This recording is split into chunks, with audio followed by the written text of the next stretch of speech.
ఆధ్యాత్మికత అంటే బాధ్యత వదిలేయటం కాదండి. చాలామంది అనుకుంటారు ధ్యానం చేస్తే చాలు, గుళ్ళకి వెళ్తే చాలు, నేనెక్కడికైనా ఆశ్రమాలకి దర్శిస్తే చాలు, ఏ పనులు అవసరం లేదని. కానీ జ్ఞానం వచ్చిన తర్వాత కూడా మనకి ఏ బాధ్యతలైతే ఉన్నాయో ఆ కర్మల్ని మనం ఆచరించాలి.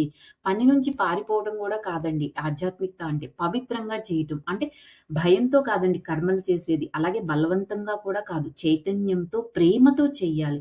మోక్షమే అంటే జీవితం వదిలేయటం కాదు. అందరికీ మోక్షం కావాలి కదా! జీవితంలోనే జాగ్రత్తగా జీవించాలి. దీనినే మనము ఆధ్యాత్మికత అంటారండి. ఈ విషయాన్ని భగవద్గీతలోని జ్ఞానయోగంలో 15వ శ్లోకంలో మనకి శ్రీకృష్ణుడు చెప్పాడండి. ఏవం జ్ఞాత్వా కృతం కర్మ పూర్వైరపి ముముక్షుభిః కురు కర్మైవ తస్మాత్ త్వం పూర్వైః పూర్వతరం కృతం. అర్థం ఈ సత్యాన్ని తెలుసుకున్న పూర్వ మహాత్ములు ఎవరైతే ఉన్నారో వాళ్ళు కూడా కర్మను చేశారు. అందుకే నీవు కూడా వారు చేసినట్టే కర్మ చేయాలి అని శ్రీకృష్ణుడు ఈ శ్లోకం ద్వారా మనకి తెలియజేస్తున్నాడండి. Thank you for watching. Like చేయండి, షేర్ చేయండి, మీ విలువైన అభిప్రాయాలను తెలియజేయండి.